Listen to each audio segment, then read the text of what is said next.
पूरी तरह से जो है कोहरे के आगोश में समाई हुई है। यही वजह है कि आप खुद तस्वीरें देख सकते हैं कि सड़कों पे लोग निकले हैं, लेकिन जो है गाड़ियां जो है धीरे धीरे रेंगने को मजबूर हैं। जो हेडलाइट है उसको ऑन करके लोग जो है धीरे धीरे गाड़ियां चला रहे हैं ताकि वो किसी भी तरह के दुर्घटना या हादसों से जो है अपने को बचा सके।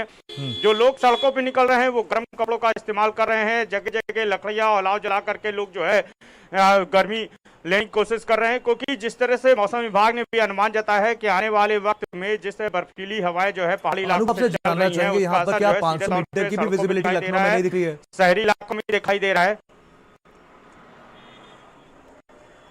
और विजिबिलिटी कितनी है? देखिए मनीष, बिल्कुल प्रशासन ने जो है तमाम व्यवस्थाएं की हैं। विजिबिलिटी जो है मनीष देखिए बहुत काफी कम हो गई है। यही वजह है कि जो सड़कें हैं, सड़कों पे जो गाड़ियां रेंगने को मजबूर हैं, लोग धीरे धीरे जो है वाहन चला रहे हैं।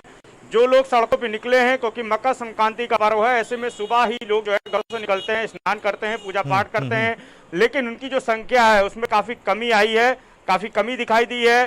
सड़कों पे लगातार जो कोहरा है वो अभी भी बना हुआ है और साफ तौर पे मौसम विभाग ने भी अनुमान जताया है कि आने वाले वक्त में लोगों को और जो है इसी तरह सर्दी का जो सितम है वो झेलना होगा। यही वजह है कि लोगों को जो है अलर्ट किया गया है कि आप सर्दी से बचाव के जो तमाम इंतजाम है वो करके सड़कों पे निकलें। बिल्कुल। और नरेंद्र, मेरठ के कैसे हालात बने हुए हैं और कोहरे का क्या कुछ असर पड़ता हुआ नजर आ रहा है और यातायात पर कोहरा कितना भारी पड़ा है? देखिए, पश्चिमी उत्तर प्रदेश से जो उत्तराखंड के पहाड़ हैं वो बेहद नज़दीक हैं और पिछले करीब 15 दिन से इसी तरह का मौसम यहाँ पर बना हुआ है। जो शीतलहर है वो बहुत ज़्यादा लोगों के हाड़ कपा रही है। बिल्कुल। आज जो कोहरा है वो पिछले कई दिनों से ज़्यादा है और आज सुबह से ही जो सड़कें हैं वहाँ पर निकलना बेहद मुश्किल है। लोग अपनी हेडलाइट जो है गाड़ी की वो ऑन करके तब निकल पा रहे हैं और आम जनजीवन बुरी तरह प्रभावित है। ऐसे में सबसे बड़ी दिक्कत उन लोगों की है जो सड़कों पर रहते हैं, रिक्शे वाले हैं, मजदूर हैं, जिनको रोज कारोबार अपना काम ढूंढना होता है। तो दिक्कतें उन लोगों के लिए हैं। उनके पास कपड़े भी कम होते हैं और सिर अपना ढकने के लिए जो छत है वो भी उनके पास नहीं है। तो ऐसी स्थिति में उनकी मुश्किलें बढ़ जाती हैं। लेकिन ओवरऑल अगर बात करें तो 15 दिन में बमुश्किल आधा दिन जो है वो तो केवल कोहरे में ही निकल जाता है और जो ठंड है वो बहुत ज्यादा है। बिल्कुल। अब ऐसे दिल्ली में कैसी स्थिति देखने को मिल रही है और मौसम विभाग की तरफ से क्या कुछ कहा गया है? कब तक ऐसे हालात बने रहेंगे? सुबह बहुत घना कोहरा जो है वो छाया रहा और दिल्ली एनसीआर में जिस तरह से घना कोहरा छाया उसको लेकर आज और कल के लिए ऑरेंज अलर्ट जो है वो मौसम विभाग ने जारी कर दिया। इस वक्त मैं जनपथ रोड पर मौजूद हूँ। इंडिया गेट की तरफ ये रोड जाती है। आप देख सकते हैं कि रेड लाइट पे कुछ गाड़ियाँ खड़ी हैं, लेकिन विजिबिलिटी जो है वो महज 500 से 600 मीटर जो है वो इस वक्त बताई जा रही है। हालांकि सुबह 5 से 7 बजे के अगर आसपास की बात करें तो उस वक्त विजिबिलिटी जो थी वो दिल्ली में 50 मीटर थी और लोग गाड़ियाँ की लाइट जो है वो चलाकर सफर कर रहे थे। तो मौसम विभाग का कहना है कि आने वाले दिनों में लगभग 4 दिनों तक तापमान में लगातार गिरावट आएगी और 2 दिन जो है वो घना कोहरा दिल्ली में छाया रहेगा। तो फिलहाल लोगों से कहा गया कि अगर जरूरी हो तभी घरों से बाहर निकले। जनवरी में इस बार पहली बार ऐसा हो रहा है कि 2 बार जो है शीतलहरी का प्रकोप दिल्ली में झेल रही है दिल्ली वासी जो हैं, क्योंकि इससे पहले अगर आपको याद हो तो जनवरी की शुरुआत में 1 और 3 जनवरी तक जो है वो शीतलहरी का प्रकोप था। उसके बाद अब फिर से दोबारा जो है वो शीतलहरी का प्रकोप आ गया है दिल्ली में। तो अब पहली बार ऐसा हो रहा है कि दिल्ली में दूसरी लहर जो है वो शीतलहरी की आई है। हालांकि मौसम विभाग का ये भी कहना है कि पश्चिमी हिमाचल में जिस तरह से बर्फबारी हो रही है और वहां से जो ठंडी हवाएं और शुष्क हवाएं जो हैं वो मैदानी इलाकों की तरफ आ रही हैं, उसकी वजह से शीतलहरी जो है वो दोबारा दिल्ली और एनसीआर में आई है। बिल्कुल। दीपक, आपसे जानना चाहेंगे यहाँ पर ठंड की वजह से लोगों को कितनी दिक्कतों का सामना करना पड़ रहा है और प्रशासन की तरफ से क्या कुछ इंतजाम कानपुर में किए गए हैं?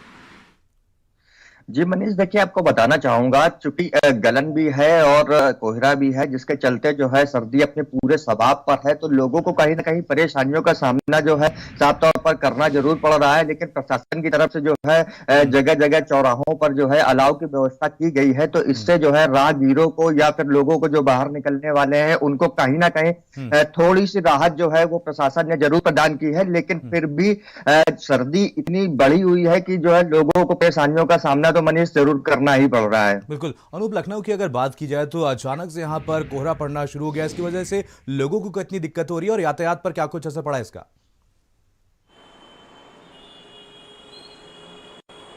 देखिए मनीष, बिल्कुल जिस तरह से जो है शीतलहर पड़ी है और कोहरे ने जो है सड़कों को अपनी आगोश में लिया है, उसके बाद लोगों के सामने बड़ी समस्या है। सुबह से ही जो लोग सड़कों पे निकल रहे हैं वो तमाम जो है इंतजाम करके निकल रहे हैं, गर्म कपड़ों का इस्तेमाल कर रहे हैं। जो गाड़ियां हैं जो सड़कों पे दिखाई दे रही हैं वो हेडलाइट ऑन करके धीरे धीरे जो है रेंगने को मजबूर हैं ताकि वो जो है किसी भी तरह के हादसे या दुर्घटना से बच सकें। इसके अलावा प्रशासन की तरफ से जो है कई जगह अलाव की व्यवस्था की गई है, लेकिन सबसे बड़ी दिक्कत उनके लिए है जिनके सामने ना जिनके पास ना छत है ना जिनके पास जो है घर है। तो ऐसे में जो है जो सड़कों पे फुटपाथ पे रहने को मजबूर हैं उनके लिए जरूर समस्याएं हैं, क्योंकि उनके लिए ना उनके सामने जो है अलाव की व्यवस्था की गई है, ना उनके सामने जो है ना उनके पास जो है कोई ऐसा संसाधन है। यही वजह है कि वो अपने निजी जो है संसाधनों के जरिए जो है जो ठंडी है उससे बचने का उपाय कर रहे हैं। जाहिर सी बात है कि प्रशासन को जो है इस पर जरूर सोचना होगा, क्योंकि मौसम विभाग ने भी जो है साफ कर दिया है कि आने वाले वक्त में धीरे धीरे तापमान में जो है और गिरावट दिखाई देगी। नरेंद्र, आपसे जानना चाहेंगे, पिछले कुछ दिनों में ठंड लगातार बढ़ती हुई नजर आ रही है, प्रशासन की तरफ से क्या कुछ तैयारियां मेरठ में देखने को मिली है?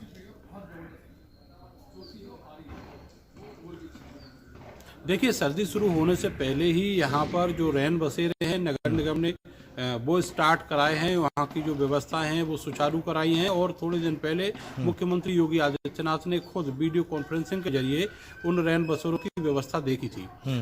इसके अलावा जो गरीब मजदूर लोग हैं जो चौराहों पर रहते हैं अपना काम ढूंढने के लिए, उनके लिए अलग अलग जगहों पर अलाव की व्यवस्था की गई है जिससे वो अपने आप को गर्म रख सकें। और जो राज्य सरकार की तरफ से जो कंबल वितरण है वो बड़े पैमाने पर इस बार नहीं हुआ है, लेकिन जो जरूरतमंद लोग हैं उन तक गर्म कपड़े और कंबल पहुंचाने का काम भी प्रशासन के द्वारा किया गया है। लेकिन सबसे बड़ी बात यह है कि ये जो दिक्कत है, सर्दी की जो सितम है, ये हर व्यक्ति को झेलना है, ये समान रूप से सबके लिए आती है। और पिछले करीब 15 दिन से यहाँ पर जो कोहरा तो है ही, सड़कों पर करीब 12-1 बजे तक कोहरा रहता है दिन में, और इसके बाद जो शीतलहर का प्रकोप है वो 24 घंटे देखने को मिल रहा है। तो लोगों की दिक्कतें तो बड़ी हैं, लेकिन कुल मिलाकर लोग कहते हैं कि सर्दी में जो लोग सुविधा संपन्न हैं उसको इसका आनंद भी लेना चाहिए। बिल्कुल। अब ऐसे अगर दिल्ली की बात की जाए तो कहीं ना कहीं एक लंबे समय से पिछले 50 दिनों से किसानों का प्रदर्शन लगातार जारी है और ठंड लगातार बढ़ती हुई नजर आ रही है, ठंड का प्रकोप लगातार बढ़ता हुआ नजर आ रहा है। इस बीच प्रशासन की तरफ से इन किसानों के लिए क्या कोई इंतजाम किए गए हैं? देखिए, अगर किसान आंदोलन की बात करें तो इसमें प्रशासन की तरफ से ठंड के लिए खास इंतजाम जो है नहीं किए गए, लेकिन आम जनता जो दिल्ली में रहती है, जो सड़कों पर रहती है, उनके लिए लगातार, चाहे वो रेलवे स्टेशन के पास का इलाका हो या दूसरे इलाके हों, वहाँ पे शेल्टर्स होम्स जो हैं वो बनाए गए। हालांकि कोरोना जिस तरह से दिल्ली में फैला हुआ है और देश भर में फैला हुआ है, उसको देखते हुए इस बार शेल्टर्स होम में भी जो है वो थोड़ा सा खास ध्यान रखा गया है कि सोशल डिस्टेंसिंग जो है वो बनी रहे, क्योंकि पिछली बार ऐसा होता था कि अगर लोग ज़्यादा आ भी जाते तो किसी न किसी तरह से एडजस्ट करा दिया जाता था, लेकिन इस बार सोशल डिस्टेंसिंग का भी ध्यान जो है वो शेल्टर होम्स में रखा जा रहा है, खासतौर से जो रैन बसेरे बनाए गए हैं। इसके अलावा किसी भी तरह का कोई संक्रमण जो है वो ना फैल सके, इसका भी ध्यान रखा जा रहा है, क्योंकि रोज नए नए लोग जो हैं वो आते हैं, तो सैनिटाइज करने का काम भी जो है। आप सभी लोग नजर बना रखिए, आप सभी से अपडेट लेते रहेंगे। फिलहाल सभी का बहुत बहुत धन्यवाद। और देश और प्रदेश में आज मकर संक्रांति मनाई जा रही है। आपको 3 तस्वीरें दिखा रहे हैं। कई जगह पर गंगा स्नान किया गया तो कहीं पर दान पुण्य के साथ सूर्य भगवान की उपासना की जा रही है। वहीं प्रयागराज में आज से शुरू हो रहे माघ मेले की तैयारियां भी चल रही हैं। तो 3 अलग अलग शहरों की ये तस्वीरें, कोलकाता, वाराणसी, प्रयागराज की ये तस्वीरें आप तक पहुंचा रहे हैं। आपको बता दें, पूरे देश में आज मकर संक्रांति का पर्व बड़े ही धूमधाम के साथ मनाया जा रहा है। पूजा अर्चना सभी शहरों में की जा रही है। तस्वीरें आप तक पहुंचा रहे हैं। खासतौर पर आप देख सकते हैं कि कैसे भीषण ठंड में यहाँ पर लोग गंगा में स्नान करते हुए नजर आए। और आपको बता दें कि मकर संक्रांति के पर्व पर लोग पतंग भी उड़ाते हैं और मोदी पतंग आजकल ट्रेंड में है। मोदी और योगी पतंग आजकल ट्रेंड में है और लोग यहाँ पर पतंगबाजी करते हुए भी आज नजर आएंगे। तो मकर संक्रांति का पर्व आज पूरे देश भर में